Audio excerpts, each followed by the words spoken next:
सबसे पहले भाई मैं एक चीज बताता हूं कि अगर एकदम जीरो लेवल के बच्चों के लिए बात करूं कि एकदम जीरो की सर आप तो बताओ कि एकदम शुरुआत कहां से करें, तो मैं एक रूल बहुत इंपॉर्टेंट मानता हूं जिसको मैं एलआरपी कहता हूं। LRP, what is LRP? LRP में एल का मतलब है लर्न, आर का मतलब है रिवीजन, पी का मतलब है प्रैक्टिस, और तीनों का अगर मिश्रण हो जाए तो उससे बनती है सक्सेस।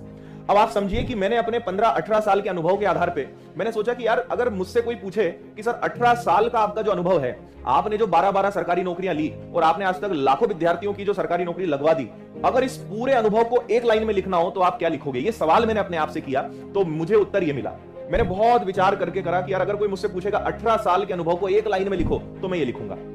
जैसे आपको याद हो तो एक बार गौतम बुद्ध से एक राजा ने पूछा कि महाराज मैं जीवन में कभी कभी ऐसे पल आते हैं कि मैं बहुत खुश हो जाता हूं, बहुत मजा आता है, लेकिन कभी कभी बहुत दुखी भी हो जाता हूं, उस समय बहुत बेकार लगता है। तो कुछ ऐसा बताइए कि जब मैं बहुत खुश रहूं, बहुत सुखी रहूं, तो मैं उस लाइन को पढ़ लूं या उस वाक्य को पढ़ लूं तो मैं जगह पे आ जाऊं, या जब मैं अपने जीवन में बहुत परेशान रहूं, बहुत दुखी रहूं और अगर उस लाइन को मैं पढ़ लूं तो मैं वापस जगह पे आ जाऊं। तो गौतम बुद्ध ने कहा कि भाई तुम जीवन में जब बहुत प्रसन्न हो, जब तुम्हें लगे कि अपुनिज भगवान है, या जब तुम बहुत टूट जाओ, बहुत बिखर जाओ, दोनों ही स्थिति में एक बात याद रखना, एक ही वाक्य दोनों स्थिति में काम करेगा, यह समय भी बीत जाएगा। क्योंकि वक्त बदलता तो जरूर है, चाहे अच्छा हो या बुरा हो। अच्छा है तब भी बदलेगा, बुरा है तब भी बदलेगा। और इस दुनिया में 800 करोड़ जनसंख्या इस समय धरती ग्रह पर निवास कर रही है।